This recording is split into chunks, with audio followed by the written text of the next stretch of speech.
അസ്സലാമലൈക്കും. ഒരു ഈസി കപ്പയുടെ മീൻകറിയുടെ റെസിപ്പി കണ്ടാലോ? അതിനു വേണ്ടി ആദ്യം തന്നെ കപ്പ നല്ല രീതിക്ക് ക്ലീൻ ചെയ്യാണ്. ചെറിയ ചെറിയ പീസുകളാക്കി നുറുക്കിയ എല്ലാ കപ്പകളും സാവധാനം കുക്കറിലേക്ക് മാറ്റി കപ്പയ്ക്ക് വേണ്ട മഞ്ഞൾപ്പൊടി, ഉപ്പ്, കരിവേപ്പില എല്ലാം ഇട്ട് കൊടുത്താണ് നമ്മൾ കുക്കർ അടയ്ക്കുന്നത്. കുക്കറിൽ ഇനി 3 വിസിലാണ് കപ്പയ്ക്ക് വേവാൻ വേണ്ടത്. അതിന് വേണ്ടി നമുക്ക് വെയിറ്റ് ചെയ്യാം. ആ സമയം കൊണ്ട് നമുക്ക് ഫിഷ് ക്ലീൻ ചെയ്യാനായിട്ട് ഉപ്പിട്ട് കൊടുത്ത് നല്ല രീതിക്ക് ക്ലീൻ ചെയ്തു. പൊരിക്കാനുള്ള പീസുകൾ മാറ്റി, കറി വയ്ക്കാനുള്ള പീസുകളും മാറ്റി. പൊരിക്കാനുള്ള പീസിലേക്ക് ആവശ്യമായ മഞ്ഞൾപ്പൊടി, മുളക് പൊടി, കുരുമുളക് പൊടിയൊക്കെ ഇട്ട് നല്ല രീതിക്ക് മാഗ്നേറ്റ് ചെയ്ത് ഒരു കണ്ടെയ്നർ ബോക്സിലാക്കി ഫ്രിഡ്ജിലേക്ക് കീപ്പ് ചെയ്തു.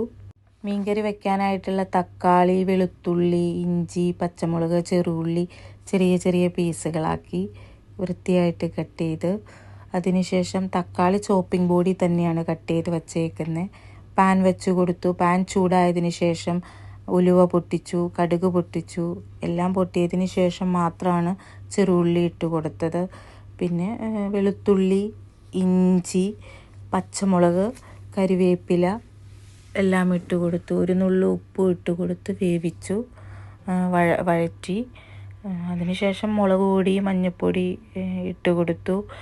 മുളക് പൊടി ഒരല്പമാണ് ചേർക്കുന്നത്. മുളക് പൊടിക്ക് അത്യാവശ്യം നല്ല എരിവാണ്, കാരണം നാട്ടിൽ നിന്ന് കൊണ്ടുവന്ന മുളക് പൊടിയാണ്. കളർ അല്പം കുറവാണെങ്കിലും എരിവ് അല്പം കൂടുതലാണ്. അതിൻ്റെ പച്ചമണം മാറുന്ന വരെ ഇളക്കി. അതിനുശേഷം തക്കാളി ഇട്ട് കൊടുത്തു. തക്കാളി വേവാനുള്ള സമയം കൊടുത്തു. ഒരു കുടംപുളി ഇട്ട് കൊടുത്തായിരുന്നു ആ സമയത്ത്. അത് നല്ല രീതിക്ക് വെന്തതിന് ശേഷം മീൻകറിക്ക് ആവശ്യമായ വെള്ളം ഒഴിച്ചു കൊടുത്തു, ഉപ്പിട്ടു. അത് നല്ല രീതിക്ക് തിളച്ചതിന് ശേഷം മാത്രമാണ് നമ്മൾ മീനിൻ്റെ പീസുകൾ ഇട്ട് കൊടുക്കുന്നത്. ഓരോന്നായിട്ടാണ് ഇട്ട് കൊടുക്കുന്നത്. എല്ലാ സ്ഥലത്തും ഓരോന്ന് ഇട്ട് കൊടുത്തു. പിന്നെ സ്പൂൺ ഉപയോഗിച്ച് ഇളക്കുന്നില്ല, ഒന്ന് ഷെയ്ക്ക് ചെയ്ത് നല്ല രീതിക്ക് മൂടി വയ്ക്കുകയാണ്. ഇനി മീൻകറി വേവാനുള്ള സമയം കൊടുക്കാം. ആ സമയം കൊണ്ട് നമുക്ക് കുക്കറിൽ കപ്പ വെന്തു റെഡിയായിട്ടിരിക്കുന്നുണ്ട്.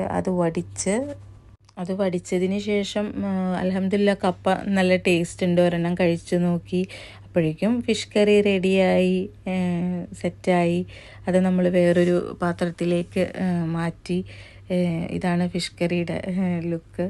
പിന്നെ നമ്മൾ കപ്പ വറവിടാനുള്ള ചെറുള്ളി, കരിവേപ്പില, വെളുത്തുള്ളി എല്ലാം ചെറുതാക്കി കട്ട് ചെയ്തു. അതിനുശേഷം പാൻ വെച്ച് കൊടുത്തു. പാൻ ചൂടായതിന് ശേഷം വെളിച്ചെണ്ണ ഒഴിച്ച്, എണ്ണ ചൂടായതിന് ശേഷം കടുക് പൊട്ടിച്ചു. കടുക് പൊട്ടിയതിന് ശേഷം ചെറുള്ളി ഇട്ട് കൊടുത്തു, വെളുത്തുള്ളി, കരിവേപ്പില എല്ലാം ഒരുമിച്ച് തന്നെയാണ് ഇട്ട് കൊടുക്കുന്നത്. ഒരു നുള്ളു ഉപ്പും ഇട്ട് കൊടുത്തായിരുന്നേ. അത് നല്ലോണം വറന്നതിന് ശേഷം മാത്രമാണ് ഉണക്കമുളക് ചേർത്ത് കൊടുത്തുള്ളൂ, അല്ലെങ്കിൽ ഉണക്കമുളക് കരിഞ്ഞു പോവും. പിന്നെ കപ്പ ഇട്ട് കൊടുത്ത് നല്ല രീതിക്ക് ഇളക്കി. കപ്പ ഓൾറെഡി ഓക്കെ ആയി. നല്ല രീതിക്ക് ഇളക്കി റെഡിയായതിന് ശേഷം കിച്ചണിൽ നിന്ന് പോരുന്നതിന് മുമ്പ് എല്ലാ പാത്രങ്ങളും ക്ലീൻ ചെയ്ത് നമ്മൾക്കൊരു ഷെൽഫ് വന്നിട്ടുണ്ട്, അതിലേക്ക് കീപ്പ് ചെയ്തു. പിന്നെ ഇതാണ് കപ്പയുടെ മീൻകറിയുടെ അവസാനത്തെ ഔട്ട്ലുക്ക്. റൂമിലേക്ക് കൊണ്ടുവന്ന് കീപ്പ് ചെയ്തു.